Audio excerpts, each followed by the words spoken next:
Under the prestigious banner of ICCS Institute for Comprehensive, Creative and Specific Computer Education, I am Raj Patra. Welcome you to the Skill Development Program. The topic of the day is relative clause, and I am going to share it with you now. Some example situations. The woman who lives next door is a doctor. वो महिला जो अगले घर में रहती है एक doctor है. आपने देखा इस सेंटेंस में हमने 3 क्लॉजेस का यूज़ किया है. जो पहली क्लॉज है वो है द वुमन. द वुमन के अंदर हमने एक नाउन का यूज़ किया है और अगली clause who lives next door में हम उस नाउन के बारे में थोड़ा सा ज़्यादा बताने की कोशिश करते हैं. कोई भी ऐसी क्लॉज जो हमें पहली क्लॉज यानी मेन क्लॉज के अंदर जो नाउन है उसके बारे में और अधिक बताने की कोशिश करती है, इस तरह की क्लॉज को हम बोलते हैं रिलेटिव क्लॉज.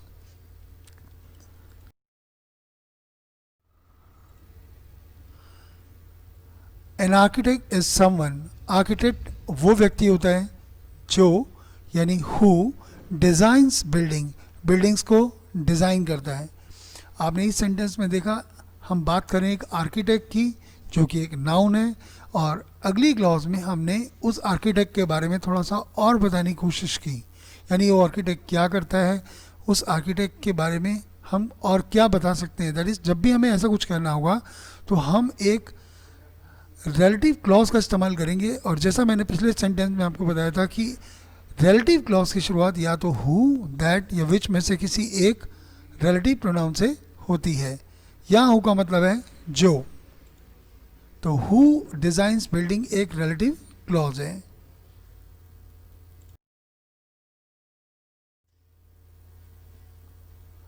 रिलेटिव क्लॉज क्या है? रिलेटिव क्लॉज हमेशा एक रिलेटिव प्रोनाउन से शुरू होती है, जैसे हु, दैट और विच. हम हु का इस्तेमाल किसी व्यक्ति के लिए करते हैं, जैसा कि अभी तक के एग्जाम्पल में आपने देखा कि पहली जो सेंटेंस मैंने आपको बताया था उसमें हमने वुमन के बारे में बोला था और अगले सेंटेंस में हमने आर्किटेक्ट के बारे में बोला था. तो हमारी जो रिलेटिव क्लॉज थी उसकी शुरुआत हमने हु से की थी, क्योंकि दोनों ही एग्जाम्पल्स के अंदर जो पहली क्लॉजेस थी यानी जो मेन क्लॉजेस थी हमने उसमें किसी न किसी व्यक्ति के बारे में बात की थी. लेकिन अगर हम चाहें तो हु की जगह पर दैट का भी इस्तेमाल कर सकते हैं, क्योंकि दैट का इस्तेमाल भी व्यक्तियों के लिए होता है. और सबसे मज़े की बात यह है कि अगर हम किसी व्यक्ति की जगह पर किसी वस्तु के बारे में बात करें तब भी हम दैट का इस्तेमाल कर सकते हैं. लेकिन विच का इस्तेमाल सिर्फ और सिर्फ वस्तुओं के लिए किया जाता है, ना कि इंसान के लिए. हम रिलेटिव क्लॉज का इस्तेमाल मेन क्लॉज में दिए गए नाउन के बारे में और अधिक जानकारी देने के लिए करते हैं. What was the name of the man? उस आदमी का नाम क्या था? Who lent you the money? जिसने तुम्हें पैसे उधार दिए थे. Who lent you the money? हमने पहले सेंटेंस में बात की एक व्यक्ति के बारे में यानी या द मैन यानी एक नाउन, और अगली क्लॉज में हमने उस आदमी के बारे में बताने की कोशिश की. तो अगली क्लॉज यानी who lent you the man ये एक रिलेटिव क्लॉज है, और क्योंकि इसकी शुरुआत हु से हुई है. और रिलेटिव क्लॉज हमें क्या करती है, पहली क्लॉज के अंदर जो दिए गए व्यक्ति है उसके बारे में हमें और जानकारी देती है.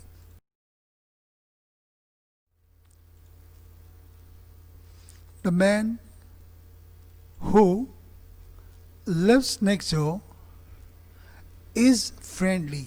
वो व्यक्ति जो अगले घर में रहता है वो बहुत ही मिलनसार व्यक्ति है, वो दूसरों से बहुत ही अच्छी तरह से पेश आता है.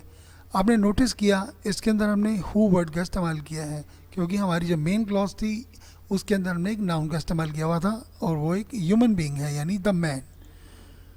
लेकिन क्या आप जानते हैं, जैसा अभी हम बात कर चुके हैं, आप चाहें तो हु की जगह पर दैट का भी इस्तेमाल कर सकते हैं. You can use that instead of who.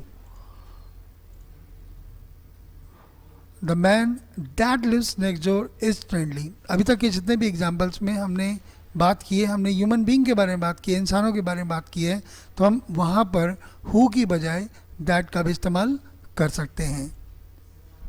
और इस तरह से हमारे पास ये है who lives next door is friendly या that lives next door is friendly, ये दोनों हमारी रिलेटिव क्लॉज हैं। आइए बात करते हैं अगले एग्जाम्पल्स की। जब भी हम वस्तुओं के बारे में बात करते हैं तो जैसे कि आप इस एग्जाम्पल में देख रहे हैं, वेयर इज़ द चीज़, चीज़ का मतलब पनीर। अब पनीर एक वस्तु है, इंसान तो नहीं है। वेयर इज़ द चीज़, अरे भाई पनीर कहाँ है? It was in the fridge, वो फ्रिज में रखा था। आपने नोटिस किया, यहाँ हम चीज़ के बारे में बात करें, एक वस्तु के बारे में बात करते हैं, इंसान के बारे में नहीं। जब हम किसी वस्तु के बारे में बात करते हैं तब हम वहाँ पर दैट भी लगा सकते हैं और विच भी लगा सकते हैं। Where is the cheese that was in the fridge, हम यहाँ पर इंसान के बारे में बात नहीं कर रहे हैं। जैसा मैंने अभी आपको बताया, जब हम इंसान के बारे में बात करते हैं तो हमारा रिलेटिव प्रोनाउन हमेशा हु होना चाहिए। लेकिन जब हम किसी वस्तु के बारे में बात करते हैं, जैसे कि हम यहाँ पनीर के बारे में यानी चीज़ के बारे में बात कर रहे हैं, तो हमारा जो रिलेटिव प्रोनाउन होगा वो होगा दैट या विच। अब आप देख सकते हैं हमारे पास दो सेंटेंसेस हैं, where is cheese that was in the fridge, where is the cheese which was in the fridge. हम इन दोनों सेंटेंसेस के अंदर जो पहली दो क्लॉजेज आप देख रहे हैं, इनमें हम चीज़ के बारे में यानी एक वस्तु के बारे में बात कर रहे हैं, इसलिए हमारी जो रिलेटिव क्लॉज हैं वो दैट से भी शुरू हो सकती हैं और विच से भी शुरू हो सकती हैं। आइए बात करते हैं एग्जाम्पल्स की। आप नीचे दिए गए सेंटेंसेस में व्हाट का इस्तेमाल बिल्कुल नहीं कर सकते। जैसे आपने देखा, everything that happen was my fault, जो कुछ भी हुआ वो मेरी गलती थी।